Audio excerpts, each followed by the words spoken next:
અરવલ્લી જિલ્લાના મોડાસામાં શિક્ષક દંપતીએ 150થી વધુ જરૂરિયાતમંદોને ઊંધિયું અને જલેબી પીરસીને ઉત્તરાયણના પર્વની અનોખી રીતે ઉજવણી કરી હતી। ઉત્તરાયણના પર્વમાં પતંગ ચગાવવાની સાથે સાથે ઊંધિયું જલેબી આરોગવાનો આનંદ પણ કંઈક અલગ જ હોય છે।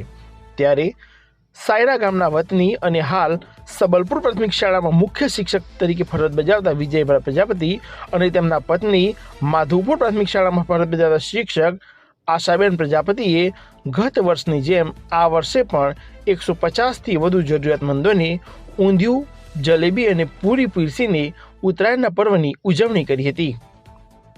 શહેરના માલપુર રોડ રેલવે સ્ટેશનથી મેઘરજ રોડ સહિતના વિસ્તારોમાં જઈને જરૂરિયાતમંદ નાના ભૂલકાઓથી લઈ વયોવૃદ્ધ મળીને કુલ 150થી વધુ જરૂરિયાતમંદોને ઊંધિયું પૂરી અને જલેબી ખવડાવીને ઉત્તરાયણના પર્વની અનોખી રીતે ઉજવણી કરી આનંદ મેળવ્યો હતો।